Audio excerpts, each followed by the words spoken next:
The alarm blared so loudly it felt like my skull was vibrating. I dropped my mop, the sound of it clattering to the floor drowned out by the shrill, pulsing wail of the emergency alert. Red lights flashed in the sterile concrete corridors of the facility, casting long, jagged shadows that seemed to move on their own. "Emergency alert," a calm, robotic voice announced over the loudspeaker. "A quarantine protocol has been initiated. Please remain in your designated areas until further instructions are given. This is not a drill." I froze, my heart pounding in my chest. Quarantine? In a nuclear facility, that could only mean one thing: radiation. I glanced down at the dosimeter clipped to my belt. The needle was still in the green, but that didn't mean much. Radiation could kill you long before the meter even registered it. I was just a maintenance worker, tasked with keeping the sterile corridors of the facility spotless. It wasn't glamorous work, but it paid well, and I'd always told myself the risks were minimal. After all, the scientists in their white coats and thick glasses knew what they were doing, right? They were the experts. I was just the guy with the mop. The walkie-talkie on my belt crackled to life, startling me. I fumbled with it, nearly dropping it in my panic. "Hello? Maintenance, do you copy?" The voice was calm but urgent. It was one of the scientists, though I couldn't tell which one. They all sounded the same to me. "Yeah, I copy," I replied, trying to keep my voice steady. "What's going on? Why the quarantine?" There was a pause, and for a moment, I thought the signal had dropped. Then the voice came back, quieter this time. "We've had a situation in Control Room 1. We need your help." My stomach dropped. Control Room 1 was the heart of the facility where the reactor's control rods were monitored and adjusted. If something had gone wrong there. "What kind of situation?" I asked, though I wasn't sure I wanted to know the answer. Another pause.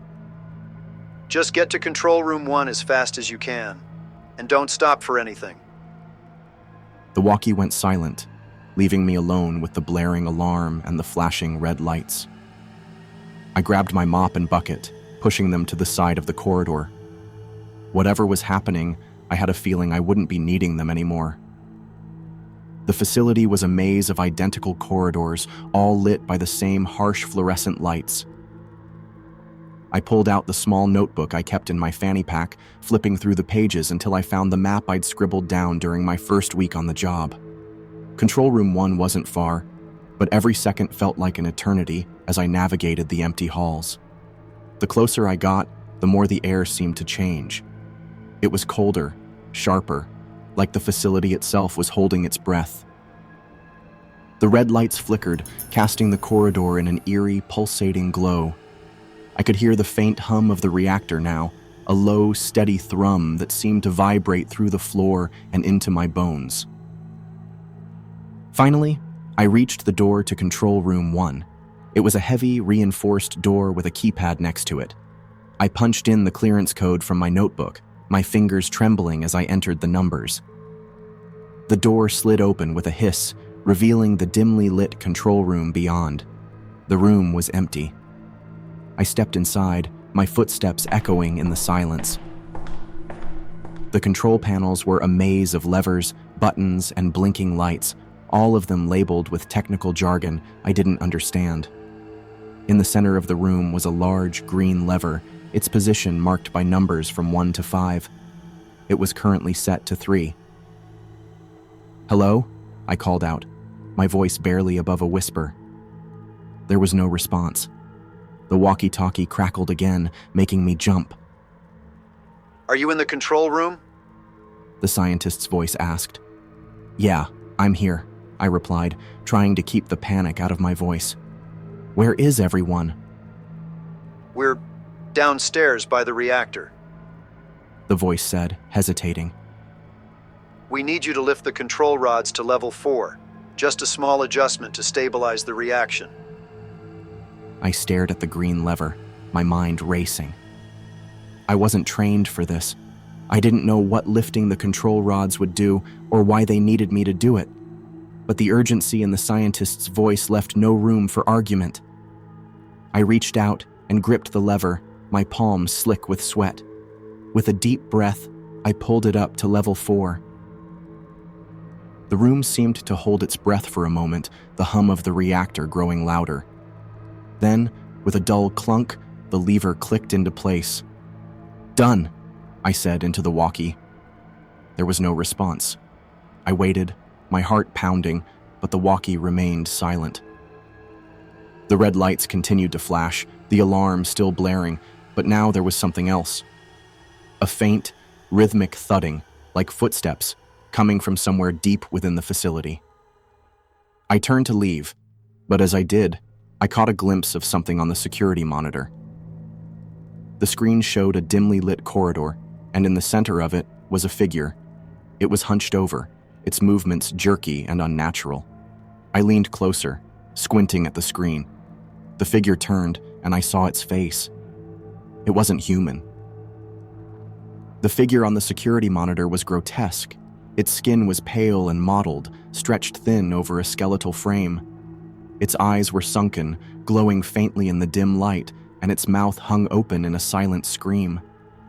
But what horrified me most were the tumors, bulging, pulsating growths that covered its body like some kind of sickening armor. I stumbled back from the monitor, my breath coming in short, panicked gasps. What the hell was that? And more importantly, where was it? The walkie-talkie crackled again, snapping me out of my daze. Did you do it? The scientist's voice asked, still calm, but with an edge of desperation now. Yes, I lifted the lever to level 4, I replied, my voice shaking. But there's something on the security monitor, something wrong. There was a long pause, and when the voice came back, it was quieter, almost a whisper. Stay where you are. Do not leave the control room. What is that thing? I demanded, my fear turning to anger. What's going on here? The walkie went silent again, leaving me alone with the blaring alarm and the flickering red lights. I glanced back at the monitor, but the figure was gone. The corridor was empty, save for the faint shadows cast by the flickering lights. I couldn't stay here. I had to find out what was happening. I grabbed the walkie-talkie and headed for the door, my heart pounding in my chest. The corridor outside was just as empty as before, but the air felt heavier, colder. The rhythmic thudding I'd heard earlier was louder now, echoing through the halls like a heartbeat. I moved cautiously, my footsteps barely making a sound on the concrete floor. The facility was a maze, but I knew the general layout. If I could make it to the reactor, maybe I could find the scientists and get some answers. As I turned a corner, I saw it. The figure from the monitor was standing at the end of the corridor, its head tilted to one side as if listening. It was taller than I'd realized, its limbs elongated and twisted. The tumors on its body pulsed with a sickening rhythm, and its eyes glowed faintly in the dim light. I froze, my breath catching in my throat. The figure didn't move, but I could feel its gaze on me, cold and unblinking. Then it screamed. The sound was inhuman, a high-pitched wail that seemed to vibrate through the walls and into my bones. I turned and ran, my footsteps echoing in the empty corridor. The figure's scream followed me, growing louder and more desperate with every step. I didn't know where I was going, only that I had to get away. The corridors blurred together, the flashing red lights and flickering fluorescence making it hard to see. I could hear the figure behind me, its footsteps heavy and uneven, but I didn't dare look back. Finally, I reached a door marked Control Room 2. I fumbled with the keypad, my fingers trembling as I entered the clearance code. The door slid open with a hiss and I stumbled inside, slamming it shut behind me. The room was dark, save for the faint glow of the security monitors. I leaned against the door, my chest heaving as I tried to catch my breath. The figure's scream had stopped, but I could still hear its footsteps, slow and deliberate, just outside the door. I turned to the monitors. hoping to get a better view of the facility. The screens showed the same empty corridors, but one of them caught my eye. It was a feed from the reactor room, and what I saw made my blood run cold. The reactor was glowing, a sickly green light pulsing from its core. The control rods were fully extended, and the radiation levels were off the charts. But that wasn't the worst part. Lying on the floor, piled up against the locked door, were 3 bodies. They were twisted and broken, their skin pale and mottled like the figure in the corridor. One of them was still moving, its limbs twitching as it tried to crawl toward the door. I recognized one of the faces. It was Dr. Harris, one of the scientists who'd been in the control room earlier. His eyes were wide and unseeing, his mouth frozen in a silent scream. The walkie-talkie crackled again, making me jump. Are you still in control room 2? The scientist's voice asked, quieter now, almost a whisper. Yes, I replied, my voice barely above a whisper. I saw the reactor. The control rods are fully extended. What the hell is going on? There was a long pause, and when the voice came back, it was filled with a quiet resignation. The reactor's core is compromised. The radiation levels are too high. We tried to stabilize it, but something went wrong. What do you mean something went wrong? I demanded, my fear turning to anger. What about those things? What happened to them? Another pause, longer this time. Radiation does strange things to the human body. The voice said finally. It changes you, mutates you. Those things you saw were once people, scientists, maintenance workers, like you. I felt a cold knot of dread form in my stomach. And me? What about me? The walkie went silent, and for a moment, I thought the signal had dropped. Then the voice came back, quiet and calm. You've been exposed. It's only a matter of time. The words hit me like a punch to the gut. You've been exposed. It's only a matter of time. I stared at the walkie-talkie in my hand, my mind racing. How long had I been exposed? Was it when I lifted the control rods? Or had it been earlier, when I was cleaning the corridors, oblivious to the danger? I looked down at the dosimeter on my belt. The needle was no longer in the green. It was creeping steadily toward the red, ticking upward with every passing second. The walkie crackled again, the scientist's voice breaking through my panic. Listen to me.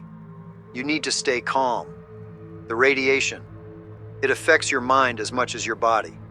You'll start to see things, hear things, but you can't trust them. What do you mean I can't trust them? I snapped, my voice rising in panic. What's happening to me? The radiation causes hallucinations. The voice explained, still calm, but with an edge of urgency. You'll see things that aren't there, hear voices, but you have to stay focused. You need to get to the emergency exit. The emergency exit? I repeated, my mind struggling to process the information. But the quarantine... The quarantine is a lie. The voice interrupted, its tone sharp now. They're not trying to contain the radiation. They're trying to contain you. All of you, the mutated ones. They don't want anyone to know what happened here. I felt a cold wave of dread wash over me. So what are you saying? They're just going to leave us here to die? There was a long pause, and when the voice came back, it was filled with a quiet resignation. I'm sorry, there's nothing I can do. But if you can make it to the emergency exit, you might have a chance. Just be careful. The others, they're not themselves anymore. The walkie went silent, leaving me alone in the dark control room. I could feel the weight of the facility pressing down on me, the walls closing in. The air was thick with the smell of ozone and something else, something metallic and sickly sweet. I turned back to the security monitors, my hands trembling as I adjusted the contrast. The screens flickered to life, showing the same empty corridors, but now I could see movement. Shadows flitted across the screens, too fast to make out clearly, but I knew what they were. The mutated ones. I had to move. I couldn't stay here. I grabbed the walkie-talkie and headed for the door, my heart pounding in my chest. The corridor outside was eerily quiet, the only sound the faint hum of the reactor and the occasional flicker of the lights. If I could make it to the emergency exit, maybe I had a chance. As I turned a corner, I saw it. The figure from earlier was standing at the end of the corridor. It was closer now, close enough that I could see the tumors on its body pulsating with a sickening rhythm. The figure didn't move, but I could feel its gaze on me, cold and unblinking. Then it spoke. "Help me," it whispered, its voice a hoarse, guttural rasp. "Please, help me." I stumbled back, my mind reeling. It could talk? How could it talk? The figure took a step forward, its movements jerky and unnatural. "It hurts. It groaned, its voice filled with pain and desperation. It hurts so much." I turned and ran, my footsteps echoing in the empty corridor. The figure's voice followed me, growing louder and more desperate with every step. "Don't leave me!" It screamed, its voice breaking into a high-pitched wail. "Please don't leave me!" I didn't stop. I couldn't stop. I ran until my lungs burned and my legs felt like they were going to give out. Finally, I reached a door marked Emergency Exit.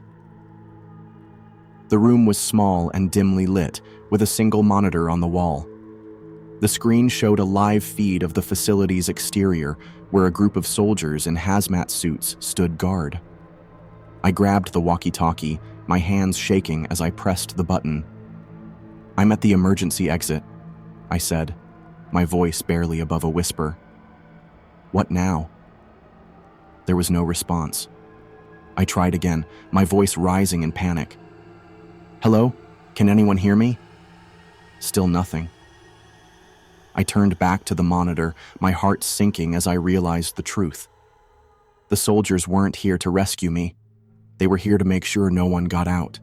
The quarantine wasn't just a precaution, it was a death sentence. The emergency exit room felt like a tomb. The air was stale, the walls closing in around me as I stared at the monitor. The soldiers outside stood like statues, their hazmat suits glowing faintly in the dim light. They weren't moving. They weren't even looking at the facility. They were just waiting. Waiting for what? For me to die? For the mutated ones to finish me off?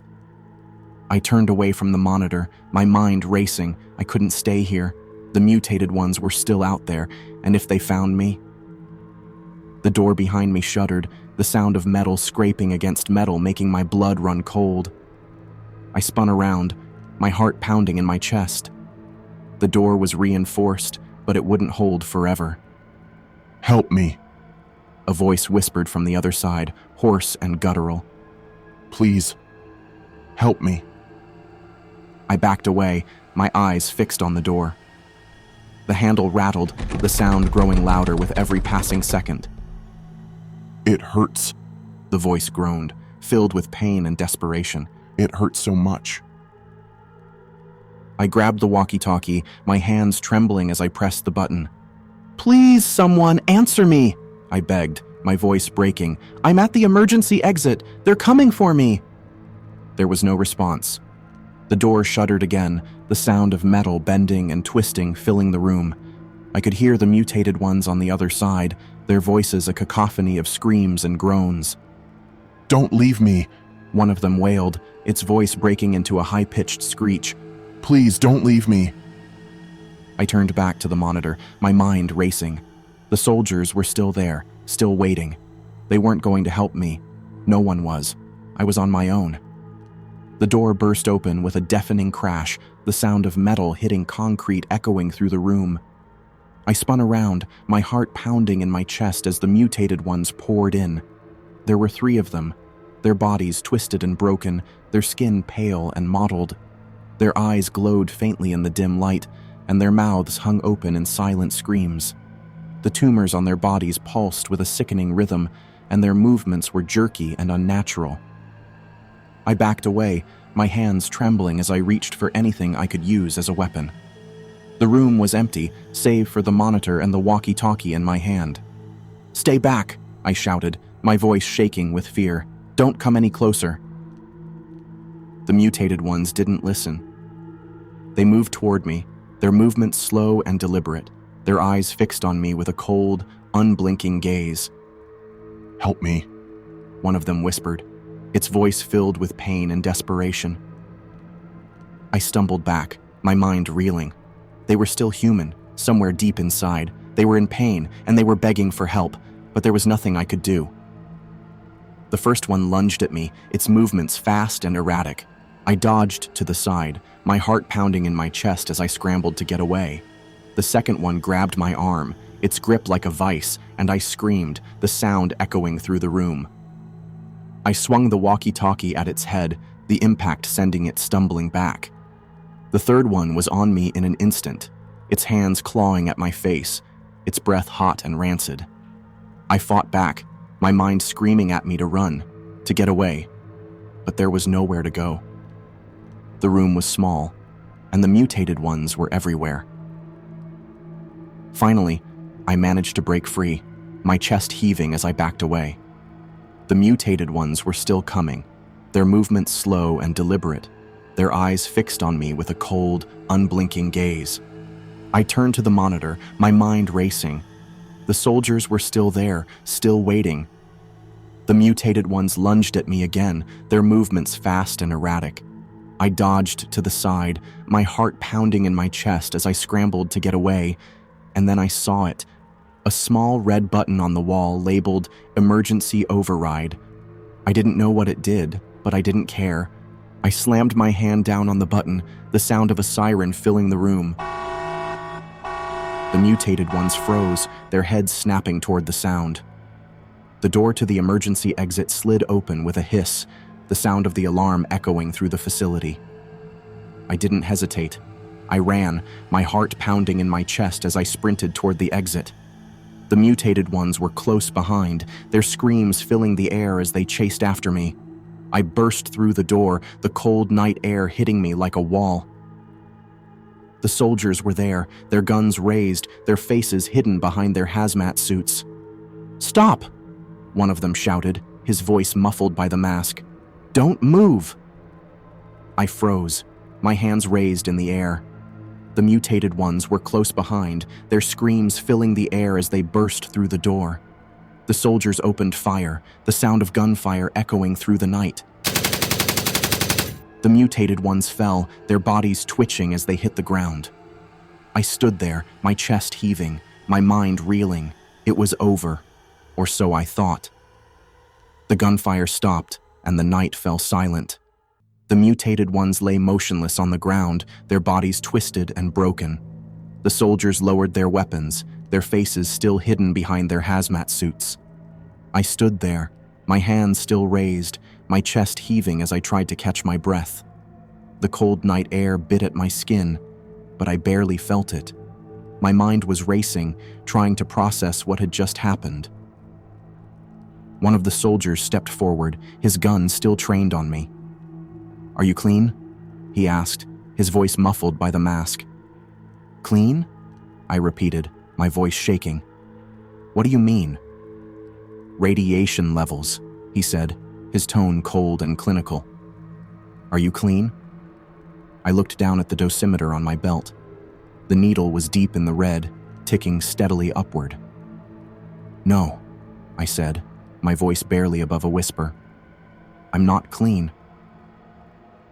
The soldier nodded, his expression unreadable behind the mask. "Then I'm sorry," he said, his voice filled with a quiet resignation. "Sorry?" I repeated, my voice rising in panic. "What do you mean, you're sorry? You have to help me. You can't just leave me here." The soldier shook his head. "This area is under quarantine, no exceptions."